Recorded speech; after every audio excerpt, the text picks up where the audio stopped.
How's it going, everyone? Gonna be talking a lot of Dragon Ball in this video, as we did have the big Dragon Ball event. I know a lot of people are more so excited about the anime side of things. Dragon Ball Super, the anime, coming back with the Galactic Patrol arc, the Moro arc, and Dragon Ball Super, the Beerus arc is also getting a remake. The movie, anime, whatever you want to call it.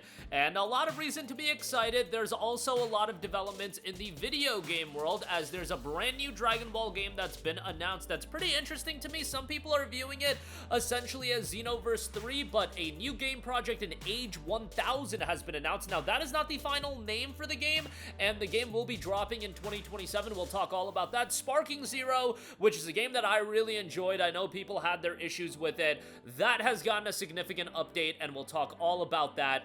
And there's even more updates to come, and we'll get to that at the end of this video. But first of all, Dragon Ball new game project Age 1000 has been officially announced. This will be launching in 2027, and platforms were not announced, but I would imagine PlayStation 5, Xbox Series, Nintendo Switch 2, and PC. That just makes all the sense in the world to me. And it was noted from Bandai Namco, a brand new Dragon Ball world and its entirely original characters, all brought to life by Akira Toriyama for a new game project set for 2027. Witness the debut of a never-before-seen character designed by Akira Toriyama himself within the new Dragon Ball world Age 1000. And that's not all. The Age 1000 project will introduce even more unique characters as the adventure unfolds. The world of Dragon Ball continues to expand. Stay tuned for what's next. The latest updates will be unveiled at Dragon Ball Games Battle Hour 2026 in the US on April 19th to April 18th to the 19th, excuse me. You can catch it in person or in live stream. The trailer was fairly brief. It was very much a teaser trailer, but again, a lot of people are viewing this as Xenoverse 3. I don't think it's quite that, because I think if it was Xenoverse 3 and it's an existing IP, they would just make that clear right out the gate. You do have this new character at the helm, and I know Age 1000 has ties to Dragon Ball Online, the series, but the trailer, I thought, set a pretty good tone for it. We'll see how this ends up turning out, and obviously any Dragon Ball game is going to end up having all of the iconic characters, or, they'll be featured. It's not just going to be a totally original story with none of the existing characters, and you can even see a sequence in the trailer where you see a lot of portraits of, iconic characters of Dragon Ball being showcased, so I'm sure they'll be prominently featured. But nonetheless, still fairly quiet as far as information on that game. We'll be getting more news here shortly in just a couple of months at that Dragon Ball Games Battle Hour, April 18th and 19th. Alright, moving on from that,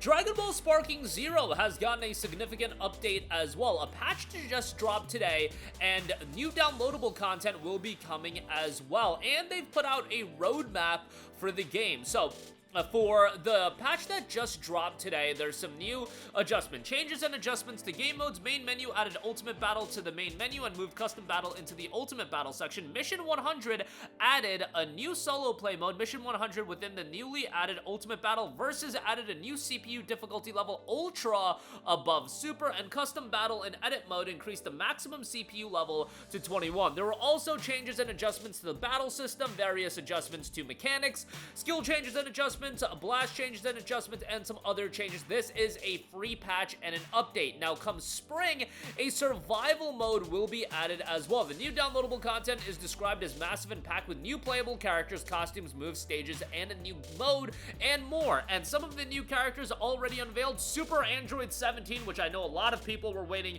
for that, and unfortunately was excluded in the main game. King Piccolo, Super Saiyan Bardock will be there, and new costumes, Gohan in childhood, and battle customization content that lets you discover new super attacks for Goku and Vegeta. The new single-player mode, like I said, Mission 100, which is available, will let players use their favorite characters to challenge and clear various missions. This is described as a very simple mode, but one that offers a variety of battles, many missions that will bring back memories for those who have played Dragon Ball Z Budokai Tenkaichi 3. So the rollout is, today you do have Mission 100 rolling out. That is officially available. Come this spring, survival mode will be getting added, and then in the summer, there will be the release of the brand new DLC that will be adding new content as well.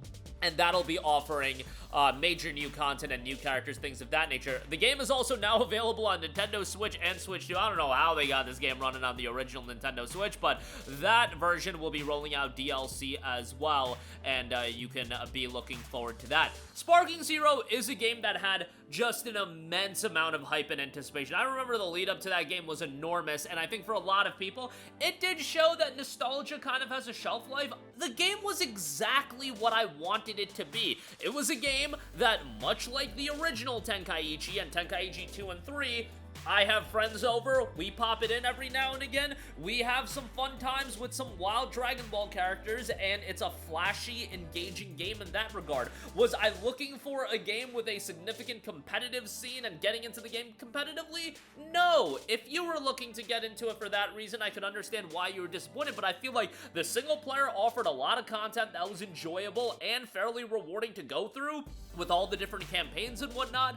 And then as far as the multiplayer is concerned, from my vantage point, I was looking for something nostalgia-pilled. What was my nostalgic experience with Dragon Ball Tenkaichi? Me and my friends messing around with those games and playing for hours on end. Now that we're old and washed up, you know, maybe we won't play for hours on end, but if you have friends over, you play it for like an hour, hour and a half, it's a good time, man. And the online multiplayer, take it for what you will. Again, I wasn't expecting that significant game that was gonna make me come back over and over again with new content all the time. I went into it expecting, yeah, I'm totally getting nostalgia baited, but the game looks great. It plays pretty well. Were there some balancing issues at launch? Absolutely, and it's not like I've been jumping back into Sparking Zero every week or something like that, but I got my mileage out of it, and I had a great time with it, and it's good to see that they're continually supporting the game.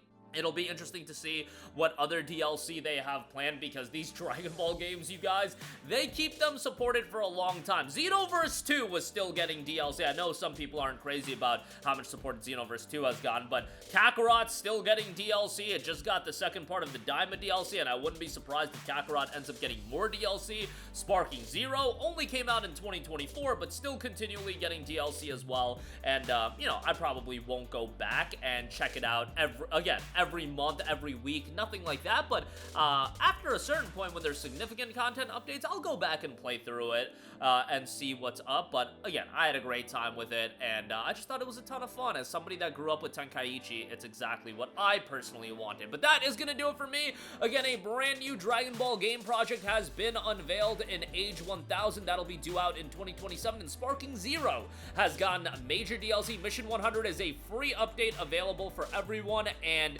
there will be more DLC content rolling out as well. That's going to do it for me. By the way, survival mode is going to be free as well, so good stuff there. The DLC, obviously, with the new characters, that's going to be paid DLC. That'll do it for me. Let me know all of your thoughts in the comments section down below. As always, sound off there. Thank you for watching, and goodbye. Hey guys, we hope you enjoyed the video, and if you did, make sure to hit the subscribe button, and if you're already subscribed, do us a favor and hit the bell icon. This way you'll be notified whenever we post a new video. That's the best way to keep up with all of our uploads, and we usually try to upload 2 videos a day. And with the bell icon hit, you'll be notified whenever we do upload a video. As always, thanks for watching.